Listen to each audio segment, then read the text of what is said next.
এই হচ্ছে আজকের পার্সেলের গাছ। আজকে আপনাদের জন্য এই গাছগুলোই তুলেছি। আর আজকে একটা জিনিস আমি খুব দারুণভাবে রিয়েলাইজ করলাম, সেটা হচ্ছে যখন আমাদের কাছে কোনো একটা জিনিস থাকে না, তখনই কেবল আমরা তার গুরুত্ব বুঝতে পারি। আজকে আমি দেখলাম যে আমার কী কী আসলে দরকার। কস্টেপটা শেষ হয়ে গেছে, মানে কি পরিমাণ ক্রাইসিসে পড়ে গেছি আমি। কস্টেপ শেষ, তারপরে হচ্ছে এগুলো যেগুলো দিয়ে প্যাক করি ওই কার্টুন শেষ। সকালবেলা উঠে দেখছি বিদ্যুৎ নাই, প্রচুর বৃষ্টি হচ্ছে। আর বিদ্যুৎ না থাকলে আমার ফোনে চার্জও নাই, আমার বুকিং দিতে পারবো না। মানে কতগুলো প্রবলেম একসাথে এসে জড়ো হয়েছে। আসলে সবগুলো জিনিসই গুরুত্বপূর্ণ। যখন বিদ্যুৎ থাকে চার্জে দিই তখন তো বুঝতে পারি না যে চার্জ না থাকলে বুকিং করতে পারবো না।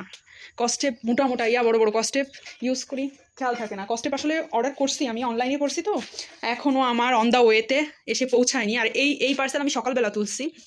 এটা একটু ভিজা, মানে বৃষ্টি হচ্ছিল সকালবেলা, বৃষ্টি থেমে গেলে তুলছি, তার জন্য এটা শুকাতে দিয়েছি। বাট যারা সকাল থেকে অর্ডার শুরু করছেন, ভাই আল্লাহর ওয়াস্তে আজকে হোল্ড করতে হবে। আমি এইগুলো দিয়ে পারলেই হয়। তার মধ্যে আমার এখনও টেপ নাই। আমি এখন আমাদের এই লোকাল বাজারে আমার এক ভাইকে পাঠাবো টেপের জন্য। তো ওইটা পাওয়ার পরে মানে আর কি এইগুলো প্যাকিং আমি স্টার্ট করব। এখানে অনেক গাছ আছে, আসলে সবারটা দেখি, সবারটা পারবো না। যার যারটা পারবো আমি পার্সোনালি 2-1 ভিডিও করে দিব। আর সবগুলো তো পসিবল না, অনেক গাছ অনেক গাছ।